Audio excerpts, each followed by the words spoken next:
I can't do it. Okay. We'll do it live. Okay. No. We'll do it live. It. Do it live. I'll write it and we'll do it live. Thing sucks. Here we go. It's another edition of the Daily Puck Drop. It is your daily sports podcast for your pleasure. Inside the Limbach Lumber Studios, contractors, do-it-yourselfers, they're going to take care of you every single day there at Limbach Lumber. Why? Because they do it with professionalism, a smile, and a firm handshake. They've been doing business since 1930. Give them a call, 206-782-3487. Visit them at limbachlumber.com. Please visit me on social media. We love it there. Puck Sports everywhere, except for TikTok. It's Puck_sports. And you can find everything up at pucksports.com. You support everything we do here on the Daily Puck Drop. Plus, we give you bonus shows every single week. Coming up tomorrow, off-season Inside Pitch. It's back. We were going to take a break, but we're bringing it back. Inside Pitch with Ryan Divish, our weekly baseball show with Divish is coming back tomorrow. Thursdays with Mitchie, KJ Arts, and what else do we got? Oh, I'm going to put up the Cougar stuff there. The Old Crimson is going to go up there on the Pucks Posse page there as well. All right. Coming up on the show today, speaking of the Mariners, we're going to get to the Josh Naylor numbers here in a quick second. It's a Tuesday. That means we talk college football with John Canzano, johncanzano.com, by the way, as he covers all things college sports there at the world-renowned website. Danny Kelly will join us to talk football there from the Ringer. Seahawks, NFL, all the storylines in the National Football League with Danny Kelly from the Ringer. Paul Moyer, we played, I released it yesterday for Pucks Posse members, caught up with Paul Moyer, a former defensive back for the Seahawks, longtime teammate of Kenny Easley, and Paul now works on the Seahawks radio broadcast. Caught up with him yesterday to talk about Kenny Easley, and then released it just for Pucks Posse members yesterday. We're going to play that interview for you coming up later in the show before we do Hey, What the Puck. But the news before we get to Canzano and the craziness of college football, the news and the headlines of the day. Certainly the biggest one is going to be the news and the contract of Josh Naylor. It finally comes out. We were close. We were in the ballpark. We said 5 years, $100 million, and it was pretty damn close to that. 5 years, $92.5 million. It's the biggest contract this organization has handed out since they signed Robinson Cano, like, I don't know, a gazillion years ago. It is the largest contract for a position player that Jerry DiPoto has handed out. It's not the largest overall. That went to Robbie Ray. It's a signal from this organization. It's a signal from this front office that at least step one of a busy offseason, they had to get Naylor signed. They had to. And again, whether he had suitors or leverage or something else from other teams, maybe we'll find out. I'll ping old Jim Duquette and ask him how many other suitors were out there for Josh Naylor. But this was priority number one for the Mariners. Had they not signed Josh Naylor, this offseason would have been a disaster for them because they have no options at first base. There's nothing coming up in the minors. Option number two would have probably been, in which they're going to now will be option number two now. I mean, they're going to try and re-sign Jorge Polanco, but Jorge Polanco probably would have been re-signed, would have been a more priority, and played first base because they don't have anything. So they had to get Naylor signed. It still gives them enough room to go out and get Jorge Polanco if they want him. But then again, is that enough? They made the trade the other day for the lefty in the bullpen. They're going to need some more bullpen help. But again, they are several other pieces away from taking that next step to being a championship contender baseball team. They are. And it was evident during the playoffs. They're not a complete team, and they need to spend this offseason of really completing it. And so it just can't end with Josh Naylor. And it's a very good financial commitment from this organization, but it's a commitment from an organization that makes a lot of money every single year. And here's the deal. They have governed themselves on a salary cap. There is no cap in this sport. They have decided what their cap is. And they said this offseason, if you believe them when they go and tell everyone that it was $30 to $40 million. Well, if that is where they're at in terms of what they want to spend, they've got guys that are arbitration eligible. That money's going to be taken away from that. and then you add on the $18.5 million for Josh Naylor. Well, you've eaten up, at least if 40 is the high end, you've eaten up half of it already. How much more wiggle room do you have? I mean, what's the deal going to be for Polanco? Something similar they gave to Mitch Garver, 2 years, 24, 25, somewhere in that range. Okay, now you do that. Now you've really eaten into what you set forth in the offseason of the money that you wanted to spend. So it will be a very interesting offseason there for the Mariners. That's why we're going to continue Ryan Divish, who will be back with us tomorrow exclusively for Puck's Posse members. So if you're not a member, it's a good time to sign up because there is no one better in the business of covering the Mariners than Ryan Divish. And he joins me every single Wednesday just for Puck's Posse members. Just like, ladies and gentlemen, there is no one better when it comes to the coverage of college football, opinions, storylines, columns, all of it, than our next guest who joins us every single Tuesday. Can't wait to see and hear how much better the voice is doing. It's our good friend from JohnCanzano.com. His name is John Canzano. How about that? The bald-faced truth with us every single Tuesday talking college football, brought to you by Flat Stick Pub. If it's fun you desire, it's fun you're going to get at Flat Stick Pub. It doesn't matter what the occasion is, whether it's date night, guys night, ladies night, or large group event, Flat Stick Pub's got you covered. They have 6 great locations across the Pacific Northwest, from Pioneer Square to Kirkland, South Lake Union, Spokane, Bellingham, and Redmond. All locations offer the best pub experience in Washington. 2 rules at Flat Stick Pub: drink local and have fun. Pretty simple. So if you like to have fun, love local beer, and great tasting food, make Flat Stick Pub your next spot. Visit them at flatstickpub.com. Here he is with us every single Tuesday, John Canzano from JohnCanzano.com. You can also listen to his radio show down there in Portland, 750 The Game, 3 to 6 p.m. every single day. He's with us on Tuesdays, brought to you by Flat Stick Pub, Cougar-owned and operated, 6 great locations across the state of Washington. Visit them at flatstickpub.com. How's the voice this week? How do I sound, man? I sound better? I sound a little bit better than last week? You do sound a little bit better. It was a tough one for you. I listened to the Canzano and Wilner podcast. That was really when it was at its height of the pain of you trying to get out questions to the great Rick Neuheisel. Yeah. But you've battled through and you're here with us. Yeah. Hey, man, when you are doing the thing that gets you, it's the cumulative effect. Like I could tell on like the Monday that my voice was scratchy and I was going, oh crap. Like, what am I going to be like on Thursday? And you know what? Your voice goes and you're doing 3 hours of radio. Good luck to you. Yeah. But you let the callers carry you, man. You let the callers carry you. You still take callers that you get callers. Huh? That is something that is a long gone art in sports talk radio. Good for you. People told me when I first started, because I wasn't a radio guy, Puck. Like I'm a print guy who, fell into radio and then they put a microphone in front of me. But people told me at the beginning, don't take calls. They ruin the show. I disagree. I grew up listening to sports radio. Calls. I grew up with the radio underneath my pillow, listening to the post-game show in KMBR in San Francisco, and Sports Phone 68 was the show. If you use the callers speak for somebody out there. Your audience, people are tweeting at you. People are dropping into the DMs. People are leaving comments in the comment section.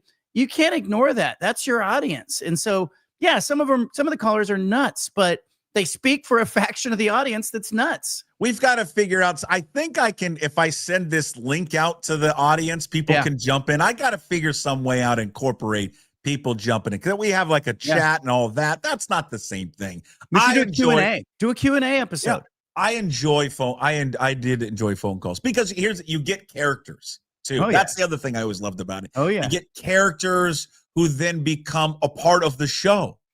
We got a guy named Mike. Mike, where's Mike from? Mike's in Portland. Yeah, he's a ladies' man. Yeah, and sure. He always starts by saying, "Let me tell you something, John," and then he goes in. I imagine he's in a silk robe while he's doing the thing, and he talks about what a ladies' man he is while he's giving his sports take, and I'm right. It works for him. It works for him. I enjoy it. Let me start first with the podcast and the show you guys did with Rick Neuheisel. Yeah. You and John Wilner, San Jose Mercury News. If you don't know, Canzano and Wilner have a podcast. I know you know that. And you can find it wherever you find all the podcasts in the world, YouTube, and then every podcast platform. I love Rick Neuheisel. I could listen to Rick Neuheisel talk all the time. I just think he's good for the sport. I think he's got great perspective on the sport. I think that college football needs to carve out a bigger role for Rick Neuheisel. To me, the talents of Rick Neuheisel, unfortunately, are being wasted on CBS. Yeah. Like he needs a bigger voice. He hinted at with you guys, and I found it interesting. Yeah, maybe I'd dip my toes back into coaching, but it'd have to be at a place where, like, NIL doesn't dominate the sport or doesn't dominate the school. Mm-hmm. What did you take away from that? Do you think he wants to venture back into that, or what role could be carved out for him in this new world of college football that he could oversee, govern, or just have a much bigger voice than he has now? When I was a kid, my dad played pro baseball and he was retired. And I can remember my dad in his 40s and his 50s. I'd ask him, "Do you still have dreams about baseball?" And he kind of lit up and go, "Yeah, I dream like all the time about, a game situation, ball hit here." I asked Rick Neuheisel that because I could tell that as he was talking about the job opportunities at UCLA and Oregon State, we're talking about open jobs. And I said, "Do you still think about coaching?" And he said every day he thinks about coaching. I do think that, it would take a really unique situation, but what Bill Belichick is doing at North Carolina with this succession plan to hand the baton off to his kid would be something that Rick Neuheisel might be into. And again, a place where NIL doesn't matter as much. I started thinking, obviously, Group of 5 schools or maybe even a Big Sky Conference school. Portland State's looking for a coach. I'm sure Bruce Barnum, he's got one more game, but I think Portland State's going to be on the market. But I also think, like, if you look at Oregon State, you look at Colorado State, could there be a place for Rick Neuheisel and then his son Jerry as the heir apparent, where Rick is sort of the figurehead and CEO and is, the other people have to do the work? Yeah, I would take a flyer on that if I was a school that was a little lost and in between the cracks. And, otherwise you're hiring somebody who's never done the job, never been a CEO, never been a head coach. If you're not doing it, if you're not going with somebody like Neuheisel. Do we know if maybe Oregon State has made some back channel calls to him? I don't think so at this point. I'll have more on that today. I'm working real hard on Oregon State and Colorado State. I do know this. Colorado State has tried to reach out to Jason Eck, the New Mexico coach. And, his agent is sort of running interference there. I don't believe he's interested in taking another job that's not a Power 4 job. I think he's going to stay at New Mexico. But, you're starting to see movement with these searches. Oregon State, I do know, is meeting with some people today and tomorrow and this week. Their committee is, at least, and starting to really drill down and vet these candidates. I think these jobs are going to get filled first week of December. I sort of had December 10th circled on my calendar as kind of the deadline for Oregon State, given where the portal is. But I think there's still a little bit of wait and see, Puck, with nobody quite knows who's on the market yet. What's Lane Kiffin doing? Goodness. What is happening in other places? And then there'll be some domino effect that trickles down to kind of the Oregon State level. But, I don't think they've back-channeled to Neuheisel at this point. Yeah. They should. That's somebody I would want to talk with, as long as you're talking to Nick Rolovich and, Jamarcus Shepard and other people like that.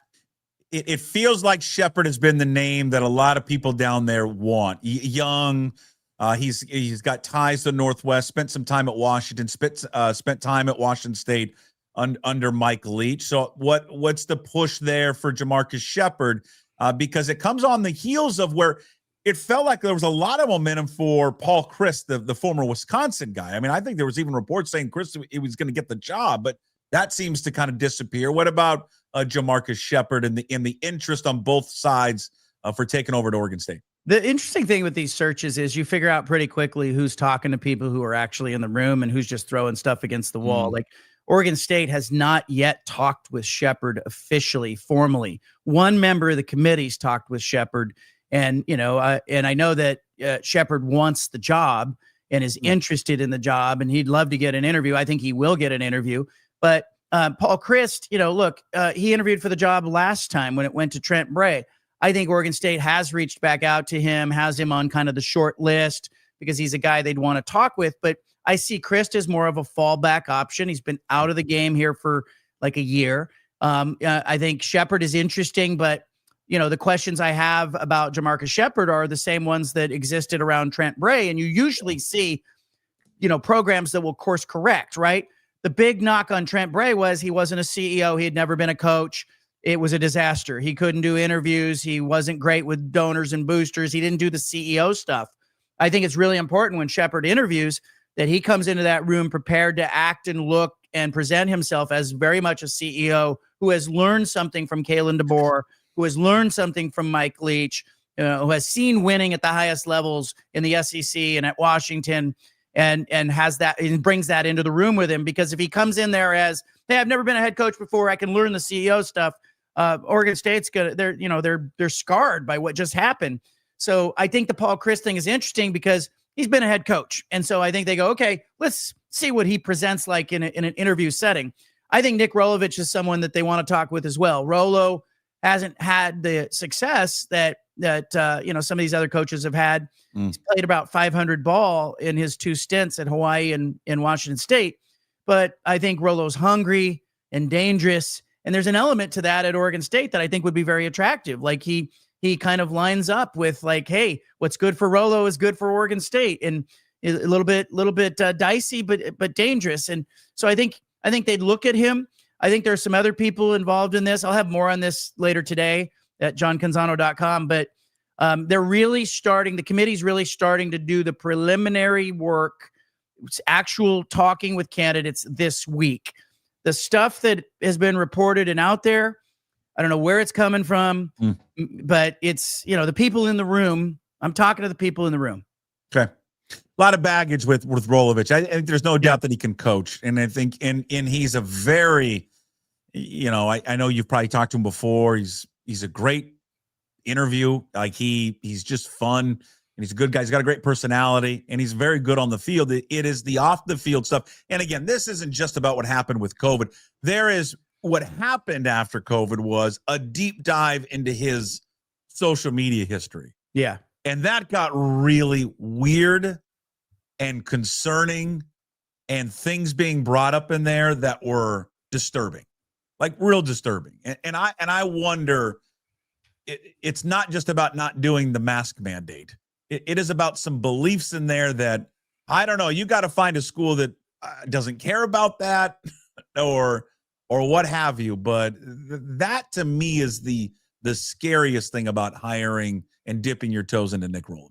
I think the interesting thing is, whoever guided him to Cal did a really smart thing, because his beliefs and the masking and everything that, you look at with Rolo flew in the face of the culture of Berkeley, right? Yeah, he's on Telegraph Avenue, walking down Telegraph Avenue where they're blowing bubbles and patchouli oils in the air. And so you got Rolo in that environment, and the success that Cal has had this season can't be ignored. They've had some success. The win over Louisville a couple of weeks ago was a big win for both Justin Wilcox and Rolo. Now, I was told Oregon State was very interested in talking to Justin Wilcox potentially if Cal was ready to make a change there, because I think Oregon State viewed him as, he's homegrown, Junction City. He's an Oregonian, culture-wise. He's been a head coach. I think there was a lot of that would appeal to Oregon State. But when they beat Louisville, I think all of a sudden I went, well, I guess Wilcox off the table maybe, unless he wants to reset the clock and he's eager to kind of get out of Berkeley and do something new and wants to be viewed as it was his choice. Because I think it's a matter of time for Wilcox at Cal when, as soon as he wins 6 or 7 games one of these years, they're going to probably change directions. Yeah. But Rolo then becomes someone you want to talk with. I wouldn't put him at the top of the list, but I find him interesting because there's nothing like motivation, Puck. I mean, this is like getting a star player who's in a contract year with Rolo. Mm-hmm. Yeah, and listen, and you give him another opportunity. This is Mike Leach at Washington State. Yeah, it's a second chance. You don't got to pay him as much, and he knows he's got to walk a fine line because this is probably his last chance to ever be a head coach in college football again. We have not talked since the Pac-12 came out with their final, I guess, arm of their TV deal, the USA Network. Games will be played in between reruns of Suits. So the USA Network, the final piece, is that good enough for this conference? I think it is. And I've talked to a number of athletic directors in the conference. I was down in San Diego last Saturday for San Diego State, Boise State. Got a chance to talk with both ADs, San Diego State and Boise State, and really drilled down on it. Now, the first thing that jumped out at me is like, hey, there was no dollars announced. Nobody's leaking the money here, which tells you it's not game-changing money. But I think we knew all along that this wasn't about money for the Pac-12. If they could get money, they would have got money. They would have paraded it out, said, look at the best deal we got. No, it's about distribution. They wanted to be in as many households as they could possibly be in. You get 70 million households with USA Network. So now you have big CBS, 100% of households. You've got the CW, 100% of households. And you've got USA Network, 70 million households. You are everywhere.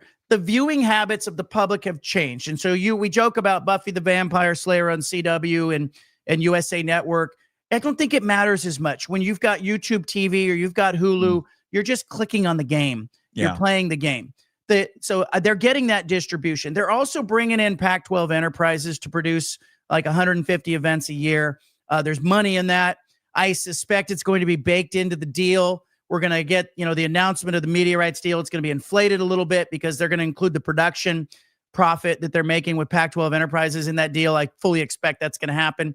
The other thing is no ESPN and no Fox. I worry, will they be talked about? You're going to watch this college football playoff ranking show. You're going to hear the pandering for the SEC, how, a 3-loss team in the SEC deserves to be in the playoff. Oh, this is so great. The ESPN's not going to talk about Oregon other than announcing where Oregon is in the rankings. They're not going to talk about the Ducks. They're not going to prop them up. They're going to talk about their SEC partners because they are in true partnership with the SEC. So if you don't have that and you're the Pac-12, do you lose the glow? Well, I start talking to all these ADs and I go, wouldn't it be great if you had ESPN as just, a part of this deal? And, if you can get ESPN to care about you, that's a big deal. And they said, what makes you think ESPN cared about us before? Yeah. They didn't care about the Pac-12 before. So the Pac-12 went with partners who were going to prioritize them. Think about this. The CW and USA Network in particular, they are going to be the most important thing on those channels when it comes to sports programming. And it'll be made the biggest deal. And I think that will matter to the Pac-12 in the end. Now, there's another piece to this deal. It's piece number 4. It's the fourth leg. It is the Olympic sports. I all along had thought ESPN Plus, right? You put it on the pay-per-view offering of ESPN. And I thought they'll just put it behind the paywall on ESPN. I'm now leaning, Puck, towards something very different. I sort of think Pac-12 Enterprises is going to produce the Olympic content. I think that Pac-12 is going to put it on their own app or maybe behind their own website paywall. I think they're going to try to monetize it themselves. I think they're going to lean into the United States Olympic Committee and go, hey, we're an Olympic development conference.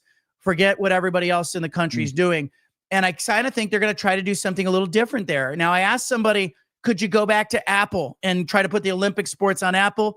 There doesn't seem to be an appetite from Apple to buy just the Olympic sports. Apple wants it all, right? And so I just kind of think they're going to maybe give the middle finger to ESPN and Fox and go, we don't need you guys. You weren't there for us when the conference imploded. We're going to do it our damn self. Keep an eye on that. Okay. What did you learn from your trip down to San Diego State other than that's where you want to move? Yeah, it was raining, man. It was like raining. The people in Southern California were freaking out. They're soft. Those SoCal people are soft. They had their umbrellas out. They had their ponchos on. It was barely misting. Oof. I'm walking around in a sweater. They're all jacketed up. Like, look, it's interesting because Boise State was playing at San Diego State. Now, Boise State, when they walk in the stadium, there's a culture that walks in with Boise State. You can feel it when you're in the stadium. When your team is playing Boise State, man, you look around, you're like, man, you can just feel the fan base. You can feel it. I was at the team hotel for Boise State. Their fans are there. Their donors are there. Their president's there. Their AD's there. They're all shaking hands and slapping backs in the lobby. There's a culture of Boise State. I, for the first time, felt culture at San Diego State. They've got money. They're going to spend at the top of the conference. They're not filling Snapdragon Stadium like they should. They're fighting some fan apathy there in Southern California that's real. But I was down in the area between the locker room and the playing field right before the game started, and their diehard donors and fans are all down there to kind of watch the team walk through. They have this cool walk-through area where they're buying concessions and they're eating and they're drinking. Got a bar in there. and then the players and the team will actually walk through the area. And they were 10 or 12 deep down there watching it walk through. There's just a feel that Sean Lewis has created a winning program, and the people who are there are buying into it. Now, they need to get more people there. They only had about 7,500 season tickets sold this season. They're a good team. They're on the cusp of being a playoff team. I think it's really important that San Diego State keeps Sean Lewis for one more year. He's done a really good job. They need that momentum. You do not want to be in the position Oregon State's in where you're starting over, we're building a program, first year of the conference. San Diego State could be a little bit of a tentpole in this conference, Puck. They're dangerous. Yeah. The Big Ten equity deal appears to be on life support, certainly pushed on pause. Obviously, it's been reported Michigan and USC have pushed back on that. So it appears that it's dead for now, maybe revisited down the road. I found this interesting. Again, I'm just going to read what has been reported. A guy by the name of Tony Paul, Detroit News, reported that, hey, when this proposed deal, equity deal came out, it would have paid Michigan, Ohio State, Penn State $190 million. And then tier 2 was Oregon and USC at $155 million. And then the quote of the year, everyone else was 110. But in that, there was someone associated with one of those schools that in there with the everyone else said, God, we're in there with Rutgers. That was the line of the whole thing. And I wonder, so if Washington and these other schools is in that third tier, if this is correct and accurate, and we don't know that, what is the response from that school and that athletic department? Well, you're going to get few opportunities in life for somebody to hold a mirror up and let you see where you really stand. This is one of them for Washington. The Washington fans love their program. They support it. The bottom line, the dollars are there. There's great revenue, great support. You go to Husky Stadium, you see it everywhere. Everyone feels like their program's the most important thing in the world. But when you line it up and you ask the private equity people or the TV partners to sort of assign value to you, you get a mirror held up for you. And that mirror is telling Washington it's not a second tier, it's a third tier program with everyone else, lumped in with everyone else. Now, I would say Washington's at the top of that tier, at or near the top, and probably one of the likely candidates to be saying, God, we're in here with Rutgers. But I ultimately go back to Washington. I say, what did you think you were going to be in the Big Ten? Did you think you were going to play it on Big Noon and kick off and win the conference every year? You're not on that tier right now. The country does not view Washington football as a top tier Big Ten program. You've got to, you can't whine and bellyache. You got to show them the baby. Oregon's shown them the baby, right? And still Oregon's not with, the top tier teams. And so it's the big brands in the Big Ten that are always going to get the money. And I think you had to know that when you were signing on to go do it. I think people understand that Washington and Oregon and USC and UCLA did what was best for themselves. But in the end, it was the LA TV market. It was the brand of Oregon. And then it's Michigan and Ohio State at the top of that conference. And I just don't know why anybody in that conference would sign that kind of lopsided agreement. Right. If you're not getting the same amount of money, what are we doing here? Because look, you were just talking about the Mariners and no salary cap in baseball. You know how tight the margins are for the teams that can't spend. You can't afford an injury to a key pitcher. You can't afford to have a guy have a bad year. You need to have somebody step up and have a surprise season. That's the position that Washington and Illinois and Minnesota find themselves in. They need to retain and they need to get surprise performances, and they can't have injuries because they don't have the depth, they don't have the money, and they're not Oregon, they're not Ohio State, they're not Michigan. Vegas thinks Oregon is going to wipe the field with USC on Saturday, where College Game Day is 12:30 kickoff on CBS. Ducks are favored by 9.5. Do you think it will be a close game, John Canzano? No. Oregon's going to win by double digits. Oregon will cover that 9.5. It's a few times in the last 5-6 years you've seen it line up where you could just see it coming. And, Oregon was hosting Colorado a couple of years ago, and you could just see Dan Lanning's vein in his neck was going to get going, and they were going to have it for Colorado. This is one of those games. USC was jumping around. Lincoln Riley was on the sideline at the end of the Iowa game yelling victory, victory.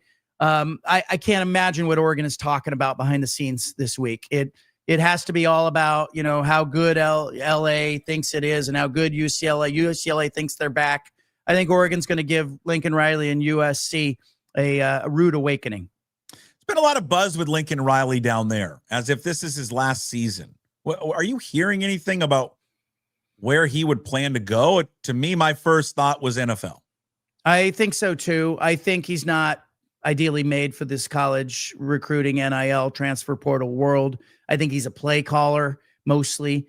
I think he knows that. He was looking for friends at Big Ten Media Day this last year. I think he was walking around the building looking for a friend. I mean, it was, the room had turned on him, and I think he saved this season. Their schedule wasn't particularly tough, but he saved this season. He's got some credibility. He's got some traction. I don't think it's sustainable at USC. There's a huge investment that they made with his general manager. They paid, Chad Bowden's getting $1 million. They hired a bunch of scouts. They're invested in a football facility, but I don't think that Lincoln Riley loves this part of football, this part of the job. I think he's been looking for probably a path out, and I think the NFL gives him that face-saving path. I also think if I'm USC, I'd like to move on from him and not owe him $80 million. And so I think, they gave him everything he needed to be successful this season. He's done it to a point. He arrives here with 2 games left in the regular season with a puncher's chance to get in the playoff. I think it's about as good as it gets for USC. And I expect too that he'd be interested in moving on and going somewhere else and calling plays in the NFL or becoming a head coach in the NFL if there's an opportunity. And he might be more built for it because you don't have to go recruit right in the NFL. He's not a guy who's interested in going out even to the LA high schools and showing up. Like, he got massive criticism. He wasn't even driving 15 miles from his campus to go recruit. He wants to be the football coach and the CEO. They've been better with the structure that is the NFL-like structure that's currently there. Jen Cohen's done a good job as the AD, but he comes off as a child sometimes. He's not the grown-up that Kalen DeBoer was at Washington. And I kind of wonder if Jen Cohen has kind of, had to hold his hand and baby him a little bit. And, I just kind of think some successes might be good for everyone there. Two stories that have come out in college football here in the last 24 hours that are just, it's a distraction, and I really don't understand what either parties are doing here. Let's start first with Lane Kiffin, then I want to get to Sam Leavitt, the quarterback at Arizona State, here in just a quick second. Lane Kiffin is he's just making it known to everyone that he is open and he'll take any job and he wants his name out there. No one likes to hear his name more in the public than Lane Kiffin. And he's not even hiding the fact that he wants to be openly courted by LSU and Florida. In fact, where they're just, these stories are becoming public, that his family's being flown from Gainesville to Baton Rouge to check out the campus. And now there's reports that, hey, Ole Miss has given him a deadline before the Egg Bowl against Mississippi State to make a decision. Are you going to stay with us or not? He's got all the resources in the world at Ole Miss, and I'm wondering what could LSU, and I know the easy answer is going to be money, and Florida going to offer him that trumps what Ole Miss is giving to him. And isn't he, well, I'm going to ask this question, but I know the answer to it. He's doing his players an absolute disservice right now. They're in the midst of a great season, have a chance to perhaps win the whole thing, and he's out there just glad-handing with LSU and Florida openly. Yeah, he is. I mean, you knew what you were signing on for when you hired him, right? And because he's been messy everywhere he's been. Yeah. And this is no different. And I also think that, the way that he is acting makes it untenable for him to return there. I don't understand how you stay there. Wow. This is a tired act already for those fans at Mississippi and the trustees and the university. And, they have to be looking at him going, okay, wait, we gave you the opportunity to kind of resurrect yourself, and you've done great. Can we not both enjoy the fruits of the labor here? But it's not good enough. It's not good enough for him. He's a shark that needs to keep swimming. He will keep swimming. I think the idea of a deadline is great because it's going to derail that rivalry game. And you know how that ends. We see those games end up with a point spread that changes by 7 points before kickoff. And then we find out later, oh, he accepted the job before they kicked off the game. We've seen it before and a couple times since, right? So this is this is going to come down with Lane Kiffin leaving Mississippi. There's just no way you stay there after you wipe your feet on the tablecloth after you've been brought into the house at Mississippi and taken, they took good care of him.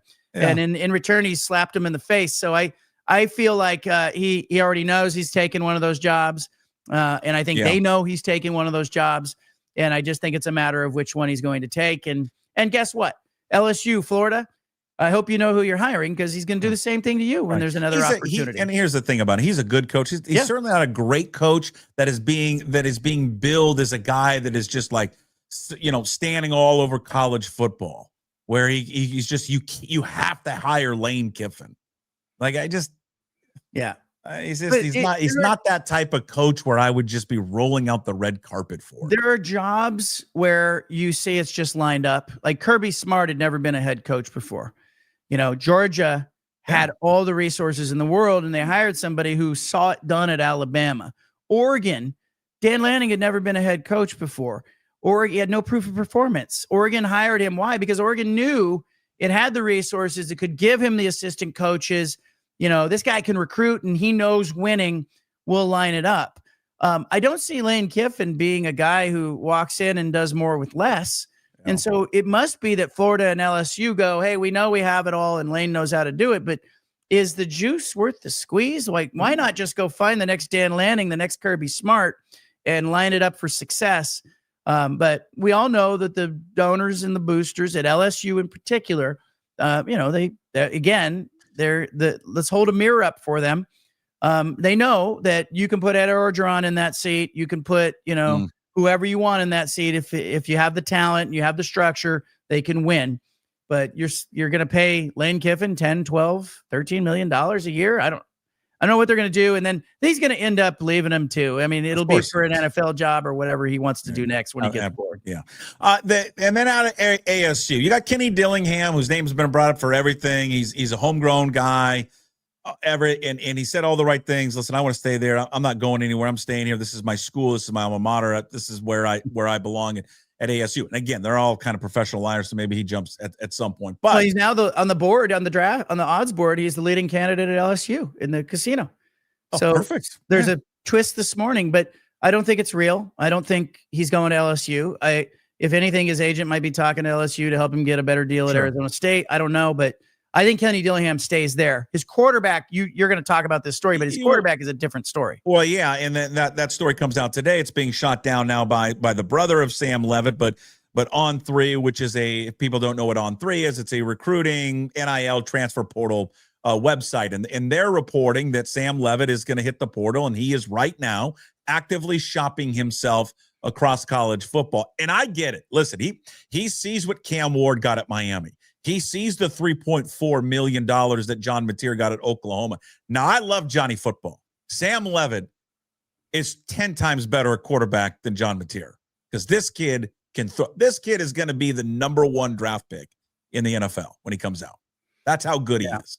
And so he's like, I can get paid a lot of money, like right now, before I even step foot on the NFL. But again, it comes back. It's like Lane Kiffin. Why is this coming out now? Your team is playing good. You're injured.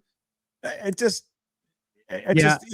dumbfounds me how just tone deaf some of these guys can be. The agents are working overtime right now. And what I think is happening with Sam Levitt is I think his agent is out testing the market. I think he's trying to figure out what could he get.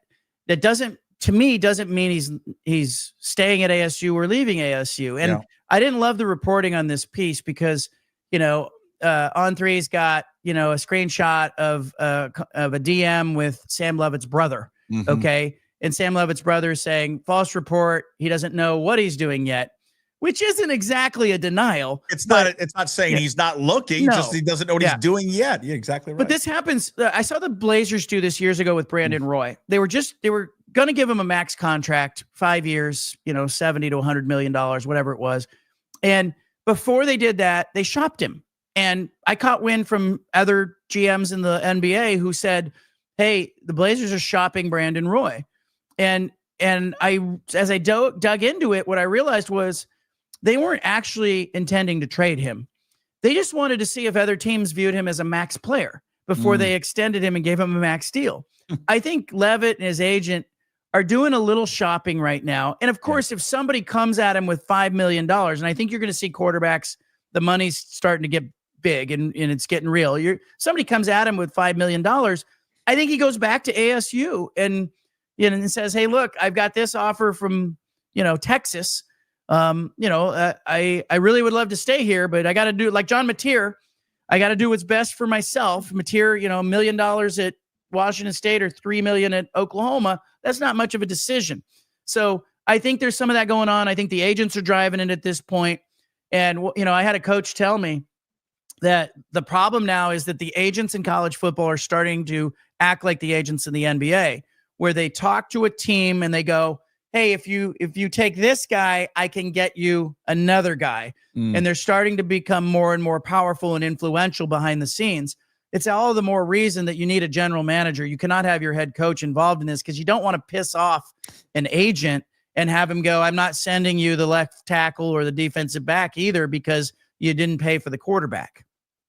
I got a story for you that I'll pitch here, okay. and I want you can follow it if you'd like. If you're like, I don't care, fine.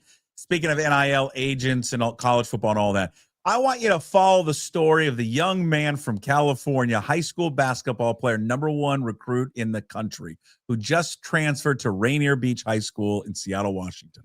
Awesome. And I want you to investigate who his NIL agent is. It's Aaron Goodwin. Oh, boy. The Goodwin twins, who have many, many clients in the NBA. Yeah. Just so happens that Goodwin is also the agent for Jamal Crawford, who is a volunteer assistant coach. Okay. Rainier Beach. You've just done the reporting. Don't you dig? No, just dig into that. You've done the reporting. That's a fun little story. We kept you long. Sorry about that. Great stuff. What do you got? You got something coming down here? Yeah, I'm working on the Oregon State State's coaching search, among other things. Obviously, the Ducks and USC, and I find it interesting where Washington's, where Washington is in that Big Ten tier. How does Pat Chun, the Washington AD, feel about that? What can he do to change it? Why would Washington ever sign that deal if they were getting $50 or $70 million less than the schools they're trying to compete against? There's a lot of questions there. Great work. JohnCanzano.com. Radio show starts at 3, 7:50 the game down there in Portland. We'll talk to you next week. Thank you. Thanks, Phil. There he is, John Canzano, again brought to you by Flat Stick Pub. He will be a part, of course, later on the podcast if you are watching or listening live up on YouTube. And you can find it on Apple and Spotify, wherever you find your podcasts. We transition over to the NFL. As we do, we talk a lot of NFL here during the week, and especially here on Tuesday, because we got Danny Kelly from The Ringer that stops on by. Our NFL coverage brought to you by Georgetown Brewery. Drink Georgetown Tavern Beer, your new locally brewed domestic-style lager. 4.2% alcohol. Cheap, good, local. There he is. It is Danny Kelly from The Ringer, Ringer NFL Draft Show, Fantasy Show, all things Ringer. He's got shows up there all the time. You can find him up on YouTube and, of course, Spotify, wherever you find all of your glorious podcasts. Just search Danny Kelly and The Ringer. He's with us every single Tuesday. And, again, our NFL coverage brought to you by Georgetown Brewery.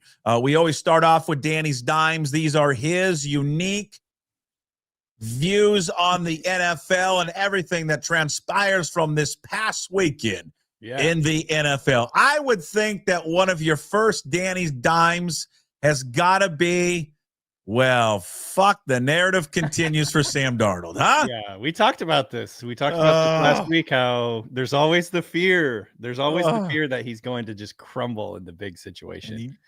And he did. He did it worse than I thought it was even possible. Congratulations, Sam.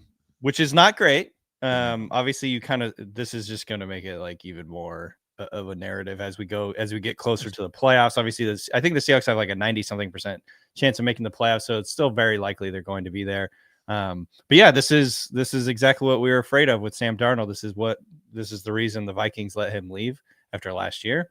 I imagine. I mean, it's part of the reason. Obviously, they drafted J.J. McCarthy, but I think just the overall feeling or I guess like realization here is that a tiger doesn't change its spots, so to speak. I know that that's a mixed metaphor, by the way. But yeah, he's always had turnovers, even going back all the way to college. That was one of the big talking points for him coming into the NFL out of USC is he has got a great arm. He's got incredible physical talent. He can make every throw, but there's times where he just like goes haywire and starts throwing picks. And in this game, I think, I saw Mike McDonald talking about this.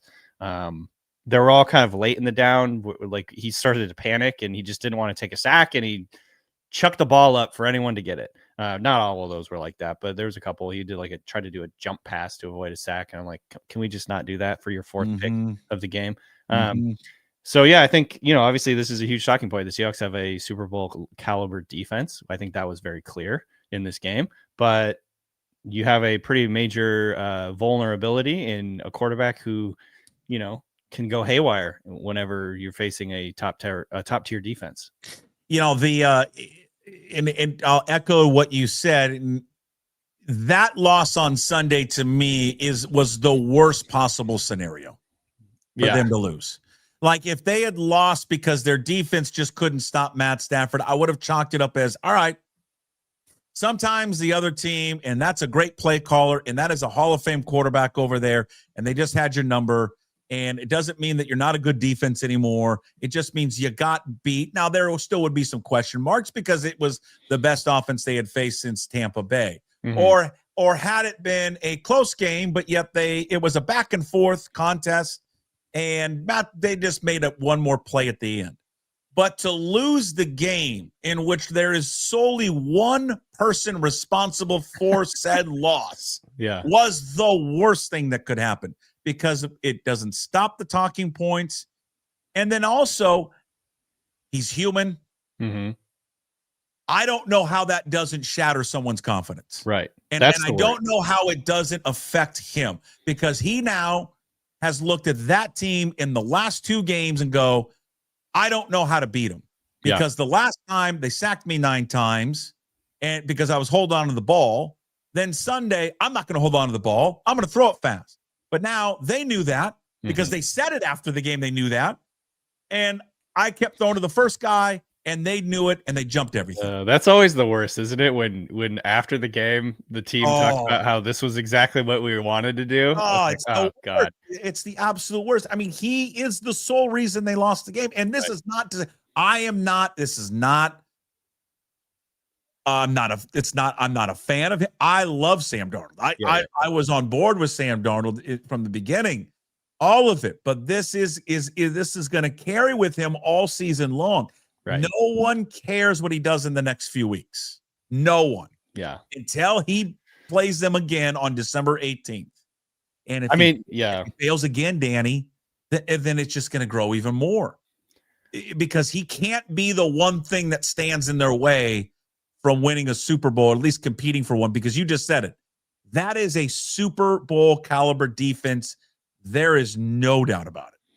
Yeah, I know. It is tough. I would say, obviously, I even said this, I think, on our Sunday show, that it was like all on Darnold. Obviously, the offensive line had something to do with it as well. And that's always going to be a factor. I think the Seahawks offensive line still does give up quick pressure. We got injuries on the offensive line now. Hopefully Zabel's back sooner than later. But yeah, I mean, I didn't even realize it, but after that game, Sam Darnold leads the NFL in turnovers. Like, that's you don't want to be tied with Tua Tagovailoa. Tua and him are tied. I think they both have 14. And that's a big thing. The last week when they were blowing out the Cardinals, they still turned the ball over like 3 times. I'm like, man, even in a game like this, can you just like take care of the football? Like all you have to do is hand the ball off and get out of there. And he turned the ball over 3 times. So I don't know. This is certainly worrisome. I think, this is a nice get right game this coming weekend against the Titans. And it was obviously good to see his teammates all kind of back him up. And so, there's, I think, some reason to be confident that he can kind of like mitigate this, and maybe this is a good learning experience or whatever. But yeah, I mean, this has always been the worry. This is why he was a free agent, because NFL teams know that, or at least there is the narrative out there, and he's confirmed it multiple times now that, like he's a good quarterback. He can do all the things you want to do, but at some point you can really get to him, and he starts, like, his mistakes start compounding.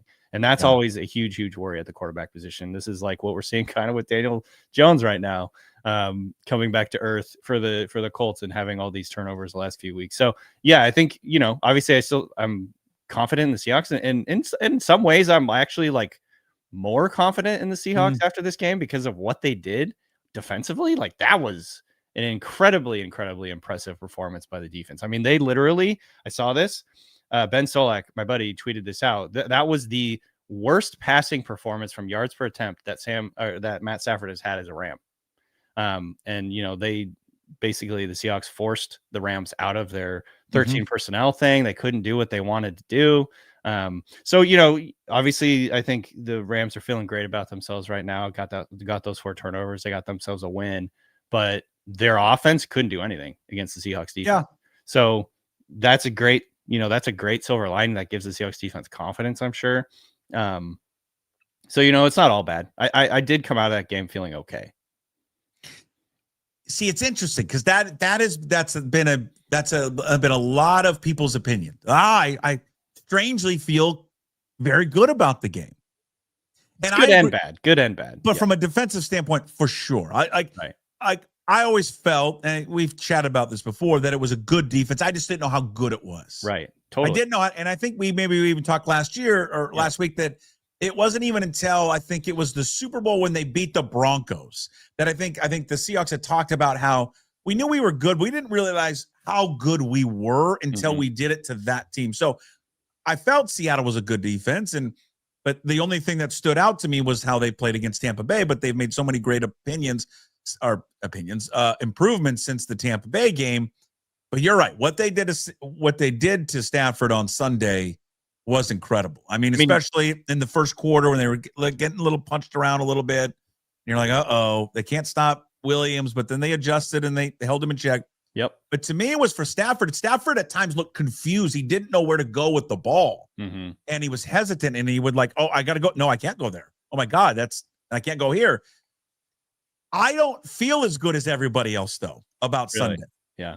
Because of how well they played, and because my biggest question mark going into the game was he just has to make 1 or 2 throws. He just can't lose the game for him. And so when you get into these, I guess when you get into these big games, he wasn't particularly bad against San Francisco in week 1, but he wasn't particularly good. And he turned the ball over in the key moment. And he did, and it wasn't all his fault. I mean, he gets, Abe Lucas gets pushed back, but he still turned the ball over. Yep. He didn't win the game. So he wasn't great in that game, and he wasn't great in the Rams game. And I'm just like, I'm going to be watching the next game against the Rams with my one hand over my eyes, like looking through my fingers. Right. Because I'm like, please don't screw up. I think that makes me nervous every time now watching you. Everything that you're saying, I think, is absolutely true and valid. I think for me, maybe the most, the strongest emotion I have after watching that game is this is just a reality check of what the Seahawks have at quarterback. Because for the first, 10 weeks of the season, it felt like maybe Sam Darnold had turned a quarter and had turned into this elite level quarterback. And obviously, if you look at all the numbers, like he was the best deep ball passer in the NFL. He was the best in success rate. In terms of EPA per dropback, like one of the top guys. And it's like, this is a reality check. This is what the Seahawks have at quarterback. He's not an elite quarterback. He has the propensity to turn the ball over. And now we know that. And really, the defense is going to be the difference whether this team wins the Super Bowl or not. So I think that's a good reality check, if anything. Like, obviously, I'm not saying this is good or bad. It's simply, this is what we have. This is what the Seahawks have. And in a season where I don't think there are any elite teams, maybe the Rams are the elite team and you almost beat them with 4 turnovers. I don't know if there are any other elite teams in the NFL. This is a good year to have that sort of be the status of your team, where you have an elite defense and a good quarterback who sometimes crumbles.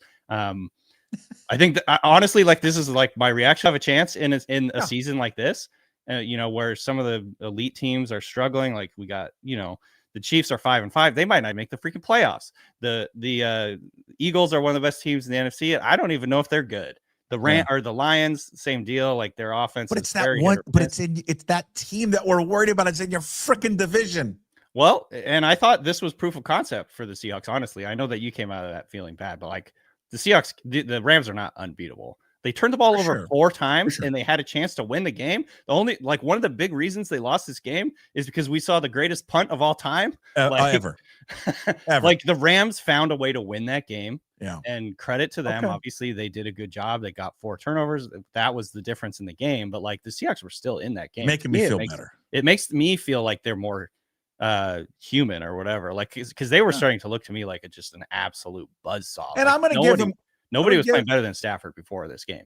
Yeah, I want to give him credit because he comes out in that game and he's throwing 4 picks, and then that last drive he didn't look hesitant to me. Earlier he looked scared, but in that last drive he's like, "Fuck it, I'm gonna go out and sling it." And I expected him fully.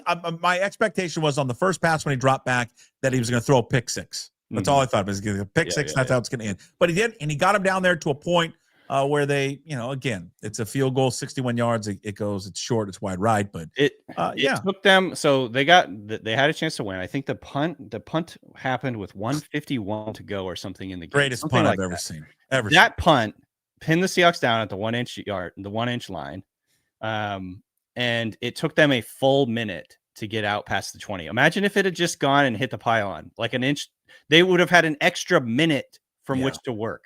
That was an incredible punt. And again, you have to give credit to the Rams. They fucking did it. But which they have like the worst special teams in the NFL. That's the thing that I laugh about. It's awful. All of it. This is the way the cookie crumbles. It's the NFL is a weird league where ball bounces a little bit different and it changes the complete outcome of the game. So I obviously I recognize some people are going to be listening to this and it's like Danny's just coping because obviously Darnold fucking melted down, which he did. And it's depressing, but the fact that they still had an opportunity to win this game, and honestly, they probably or maybe would have won if that punt just didn't pin them at the 1 yard line.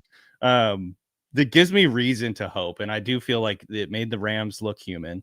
It made the Rams, and obviously, hopefully they can go out and beat the Rams in this next game they have coming up in a little while here. I don't know what week is it that they play the Rams again? It's in a couple weeks. 16, December 18th. So I don't know. Thursday night football. I mean, he's got a deal, and that's the thing. He's got to deal with all that leading up to the game and just everything. And you said though, and fucking Kirk Herbstreit's fucking dog. We've got to listen and watch that Peter thing being run out there. Here's the thing Peter. I don't like about Herbstreit and the dog. Does anyone have an issue with how quickly he moved on from the last dog that died of cancer that we had to sit there and watch every week and him crying every week about the dog? And it wasn't 5 days later after the dog died, Danny, that he's like, well, here's the other one. Here's my and new it's dog. Coming away. It's the same one. And they look the same. I mean, I'm just like, good, shut up. God. Like when I got an old lab, when she passes, I'll be honest with you, I'm out for about 2 months on the show. We get like a moment of silence. I'm not coming on here for about a couple months because I won't be able to handle it. Yeah. But this guy, I mean, the body wasn't even cold for the dog before he brings out the new one with him. God. And no more interviews in the car with you driving to your jet to go call a game. No one cares. God, he's unlikable.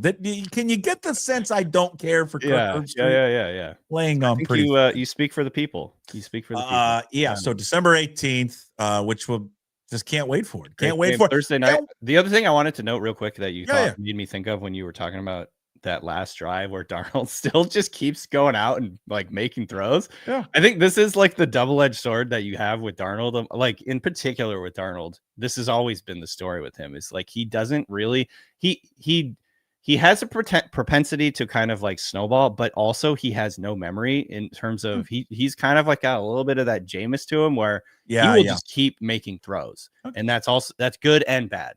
You know what I mean? So I think it's on the Seahawks coaching staff. And again, like, man, everything that McDonald has said after the game, I just really respect the way that he coaches, the messaging that he does. Like the Seahawks fans, by the way, have just had an incredible run of two coaches in Pete Carroll and Mike McDonald who really know how to talk to the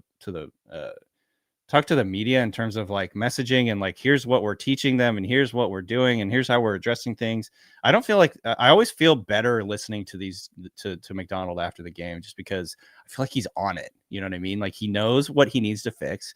And they're going to go out there and coach and kind of trying to figure out a way to do that. And so, yeah, at the very least, like I feel confident in the Seahawks coaching to kind of try and mitigate this and hopefully not let him completely fall apart as the season goes on.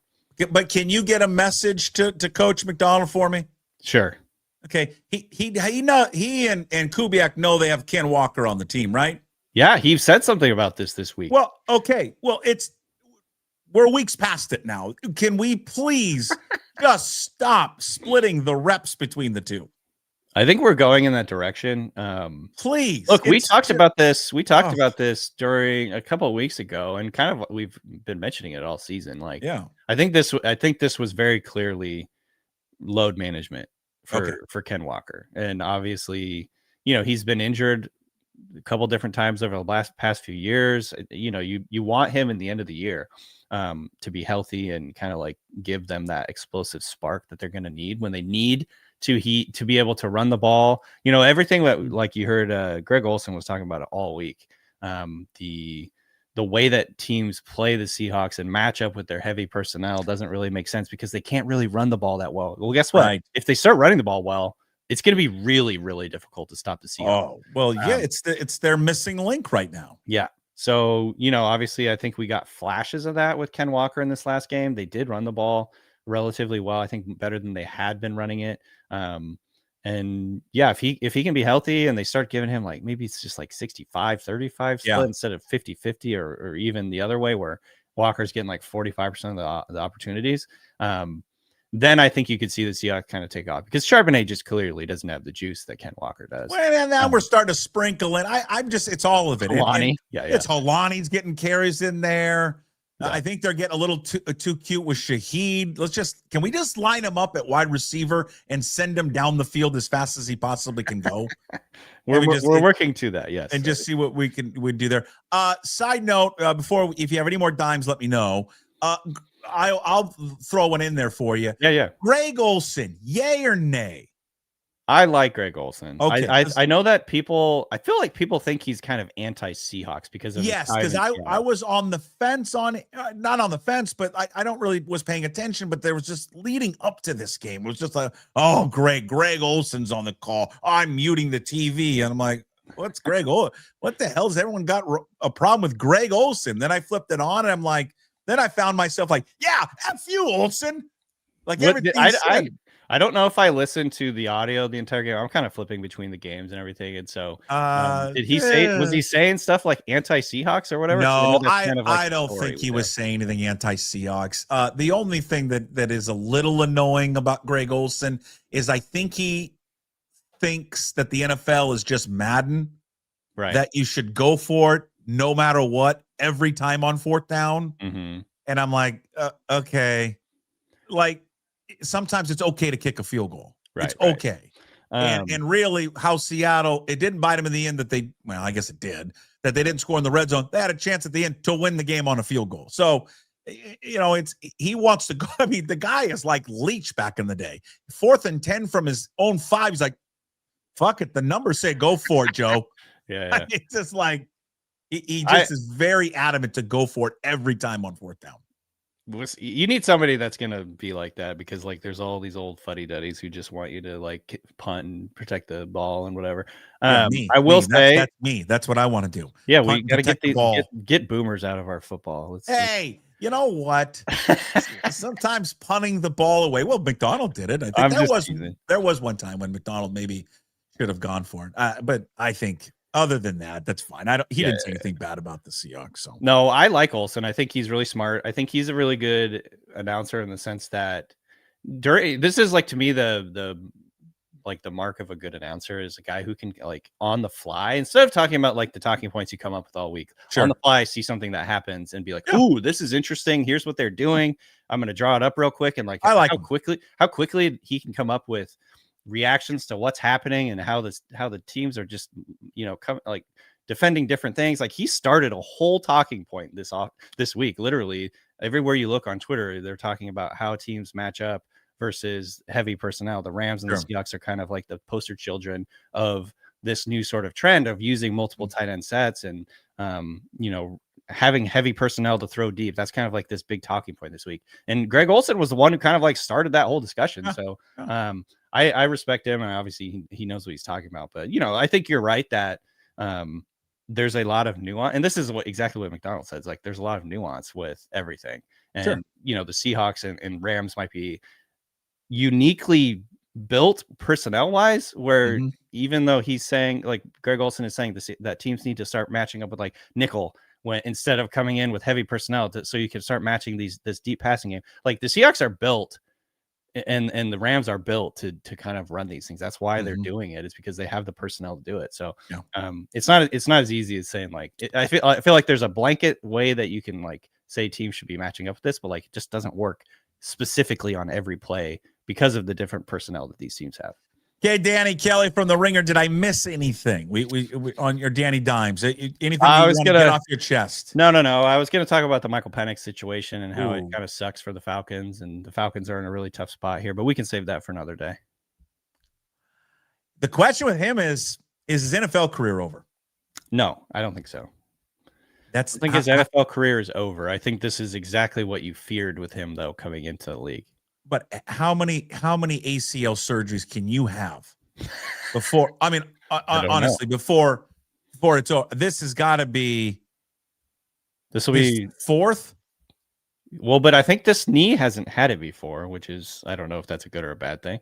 But yeah, it's tough. Obviously, he's had, I think now like 5 season-ending injuries in 8 years or 7 years. He had 4 season-ending surgeries in college, including ACL tears in 18 and 20. Yeah. I mean, I don't know. I just think at some point, I mean, I hope it's not. I like watching the player. He'll get another chance. He'll get another chance. Yeah. I know. No. I know that the Falcons aren't going to cut.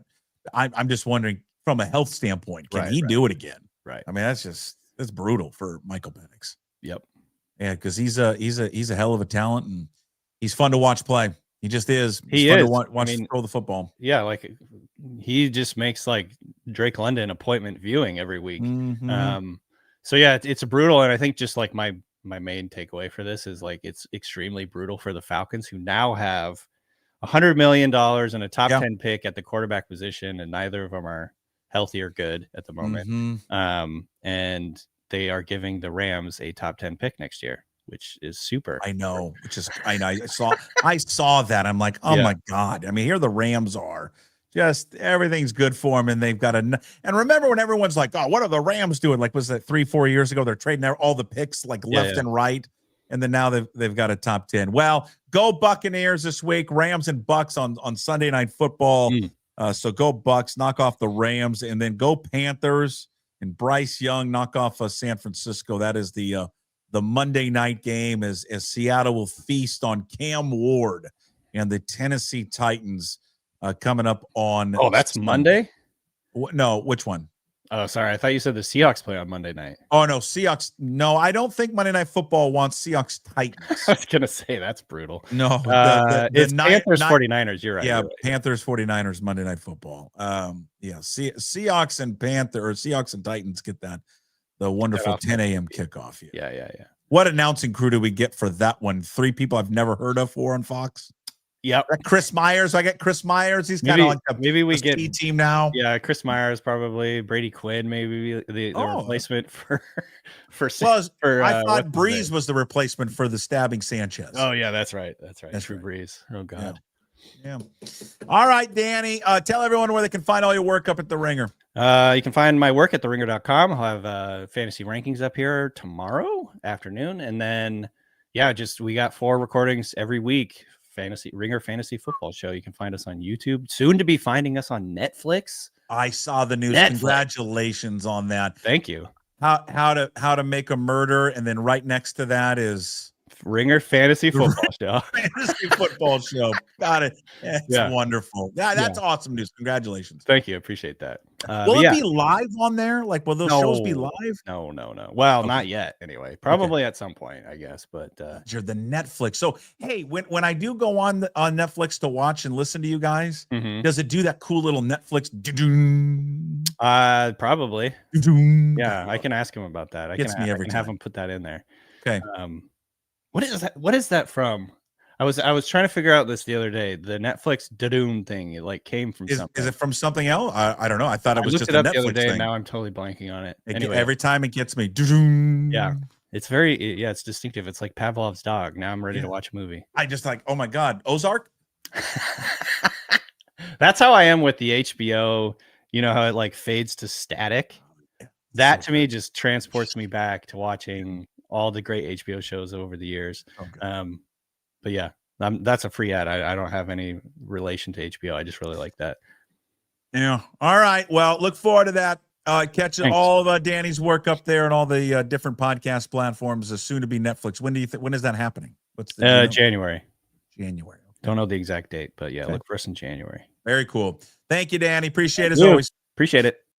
Danny Kelly from the Ringer, Ringer NFL Draft Show, senior staff writer, Ringer NFL Fantasy Football Show there as well. Our weekly appearances talking football, all brought to you by the one and only Georgetown Brewery. Okay, we've got On This Day coming up. We also have Hey, What the Puck. I wanted to play this. We were going to do it yesterday. Then I just put it up just for Puck's Posse members. I know many of you out there are not members. Hey, you can sign up to become a member if you'd like at pucksports.com. But I put up my interview with Paul Moyer that we did yesterday. Paul Moyer, now on the Seahawks broadcast, pre and post, halftime. Also, just a great DB back in the day for the Seahawks. A teammate, friend of Kenny Easley. And I wanted to get Paul on just to talk about, his relationship with Kenny. And we lost a great one way too soon at the age of 66. One of, in the conversation, is the best safety in the history of the NFL. And Paul Moyer remembers not only the player, but his friend Kenny Easley. Our next guest joins us here on the Daily Puck Drop and, of course, pucksports.com. It's Paul Moyer, former Seahawks defensive back. And this guy is one of the best when it comes to talking about the Seahawks, breaking down the games. The guy that we wanted on this program for a very long time. My only regret, Paul Moyer, is having you on today because of what happened over the weekend in losing Kenny Easley, your teammate and friend. Paul, I appreciate you coming on in tough circumstances. Kenny Easley, I don't mean to date you, but when I was a kid growing up, going to those games in the Kingdome, you guys, the first introduction to one of the most dominant defenses this city has ever seen. And Kenny Easley was right up there, Paul. Yeah, no question. And you can date me because I'm dated. But yeah, look, Kenny's health had been an issue for many years. He'd been on dialysis for over 30 years. And I knew this year, his health had taken a pretty good decline. Talked with his wife, Gail. So while unexpected, she was preparing us, that this year, we may not see him again. So always sad to lose a close friend. And, Kenny, as you mentioned, look, Kenny to me was the best safety of all time, just because he had something that was unique in that he was feared both as a hitter, the guy that nobody wanted to come across the middle on. And he was also feared as a playmaker. And, it just goes to show, his 1984 season when he was a defensive player of the year and he had 10 interceptions. He was also part of our punt returner. Just a unique player. And guys like Ronnie Lott will say, best safety of all time. So I always talk about his football side because it kind of goes without mentioning it too much. I mean, he's a Hall of Famer. We know how great he was. it's the other side of him that a lot of people didn't know as well, in that, he kept his friends very, very close, very loyal, didn't have a lot of them. And, he was a guy that really wanted to be, known as more than just a football player. He wanted to be known as a businessman. And when I was with him through my career, he owned a magazine, a company. He had created his own agency. He was an agent. He was actually my agent on my last contract, he and his firm. And then he owned an arena football team. So he dabbled in a lot of things. And one of his big ones was a charity up here for a school for many years that they basically started. And it's still going on strong. So, yeah, just a guy that a lot of people didn't know personally, but just one heck of a guy and an intelligent guy, too.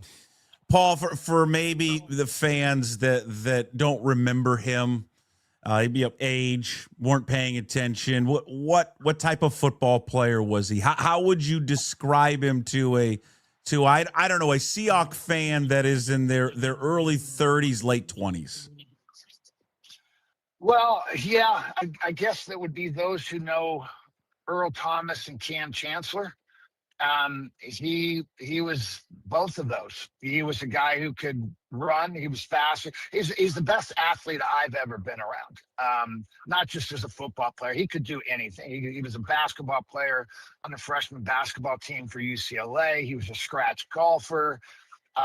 He could have been probably a quarterback, a wide receiver in the NFL. But he hit like Cam Chancellor. The guy was 6'3", 215 pounds. Every time somebody came across the middle or he had a chance, he was trying to rip their head off. And at the same time, he was a playmaker. He had 32 interceptions in only 87 games. Nobody in the Legion of Boom, those who know the Legion of Boom from 2013, 2014 can touch. So somebody asked me, who is he like? I said, nobody. There's been nobody like him that literally was the most feared hitter and the most feared playmaker in the league. What teams did do, though, is they changed some of the defense that we played, and that they tried to take Kenny Easley basically off the field. And what they would do is they would line up at a slot receiver, basically two wide receivers to one side, and then the tight end on the other side. And in our scheme, the strong safety always went to the tight end side. And so then they would motion it back out past the tight end, and Kenny would have to motion out with the running back toward the sideline. And that's what they did to him. And so after that 10 interception season and defensive player of the year, he wanted to move to free safety because teams were taking him out of the game. So for those young ones, go watch, Google it, find YouTube videos of Kenny Easley. Just an amazing player. Just truly one of the great ones of all time. Yeah, I remember watching him, and I think for people, and I'm glad you used that comparison because that's exactly where I would have went. He was a combination of the speed of Earl Thomas and then the physicality of Cam Chancellor. And I just don't think, his career obviously was cut short, but I don't think you realize just how good he was. I think many people don't. From that era, if you think of Ronnie Lott, and it's not to take anything away from Ronnie Lott or anything like that, Paul, but he was better than Ronnie Lott. He was one of the best, if not the best safety that's ever played in the NFL. And I just don't think a lot of people realize that, of how impactful he was in the game. Yeah, if he had a longer career, similar to Gale Sayers. Gale was dominant, and, his knee injury cut his career short. Kenny, the kidney ailments, cut his career short. If Kenny had played 10, 12 years, and if we could have got over the hump and got to the Super Bowl, that's the big one, then his name is known.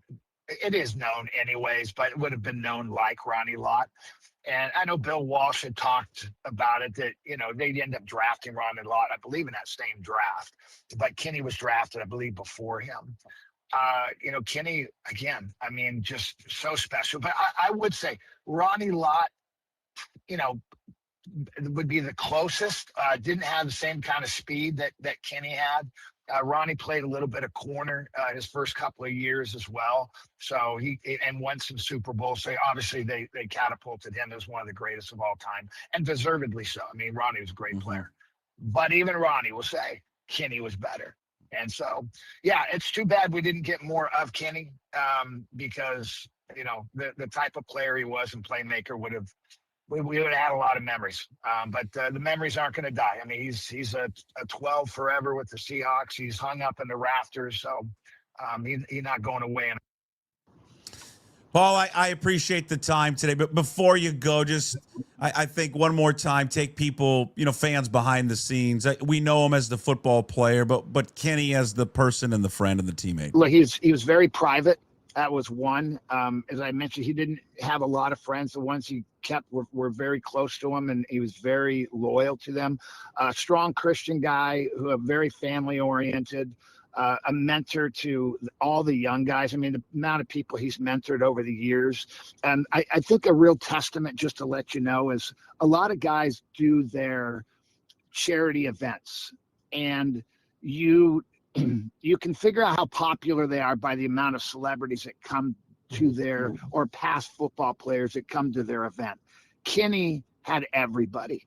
I mean, he had Ronnie Lotz of the world showed up. I mean, Hall of Famers, guys that, you know, were legendary in the 70s and 80s, and then the new people as well. And so I think that was a respect that guys said, you know, I don't want to miss this tournament. And so, yeah, he was one of the most intelligent guys I've ever been around. He a hard worker. He demanded excellence from everybody around him. So our secondary, as you mentioned, one of the great secondaries of all time, a record that will never be broken. I mean, we created 62 or 3 turnovers in 1984, a modern day record. That we had more interceptions than the Legion of Boom had turnovers in 2000. So I just share to people, it's just, you know, again, the best of the best. You had one of the brightest minds, leader. Again, just a guy we're going to deeply miss. And it was sad to see how his health declined over the last few years. Yeah. Paul, I appreciate the time today. Thank you so much for sharing the insights and the knowledge and just the relationship that you had with Kenny Easley. I appreciate it. Jason, thanks for having me on. I appreciate you. Let me talk about Kenny.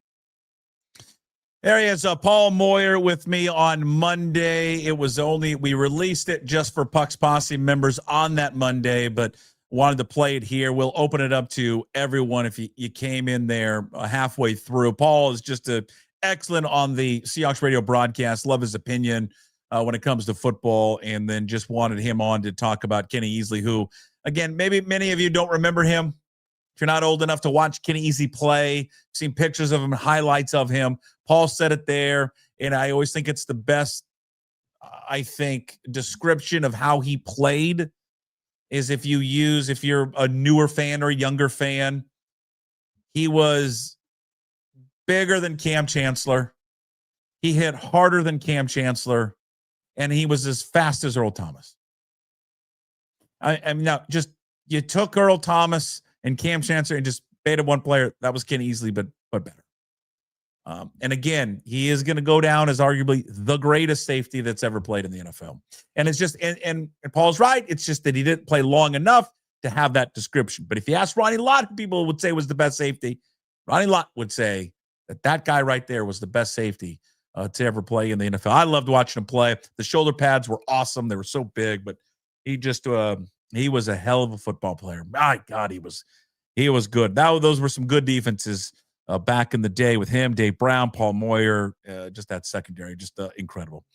All right, before we get to Hey, What the Puck, on this day, November 18th, we got birthdays, we got deaths, we have current events, we've got sports news, but on this day, November 18th, this sports news, happy birthday, because on this day, November 18th, 1962, the crafty lefty, Jaime Moyer, Jamie Moyer, happy birthday to him on this November 18th, born back in 1962, second all-time in career wins with the Seattle Mariners, and I think he had a fastball that topped out at 86.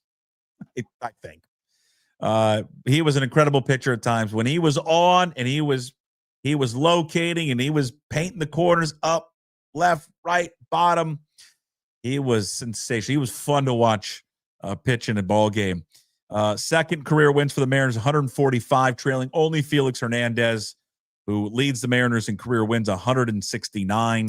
The big unit, Randy Johnson, number 3 all-time with 130. Also on this day, November 18th, 1983. You can make an argument this is the greatest holiday movie ever made. It's a holiday movie that you have seen over and over and over again, and that you will see over and over again starting fairly soon. So popular that it's on 24 hours a day. A Christmas Story was released November 18th, 1983. It was based on a 1966 book titled In God We Trust, All Others Pay Cash. It was written by Gene Shepard. The film is set in a fictionalized small Indiana town. But did you know none of it was filmed in Indiana? None of it was filmed in America. It was filmed in Ontario, Canada. There was A Christmas Story. The film earned over $2 million in the first weekend. It remained in theaters. Again, it opened up November 18, 1983. It remained in theaters until January of 1984.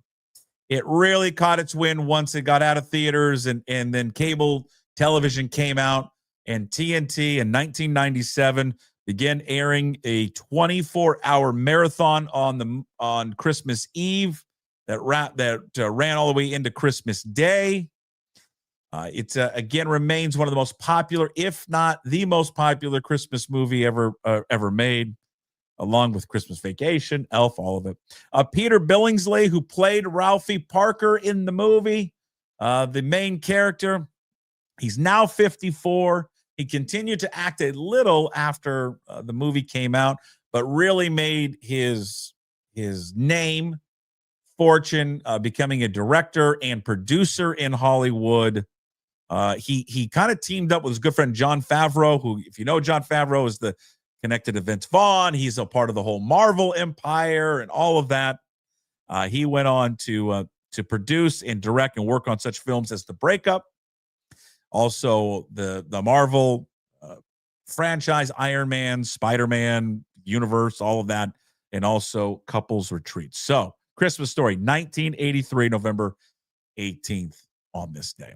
We wrap up the show with Hey, What the Puck, again brought to you by Restoration One of North Seattle. It is your restoration company that lets you avoid the stress of water, fire, and mold damage with their property restoration services. Locally owned and operated. Make them your first call when those damages affect your commercial or residential property. 206-817-8917. Visit them at restoration1.com, North Seattle franchise. Josh Naylor was having his press conference this morning as we were doing the show. Want to go back and watch and listen to it.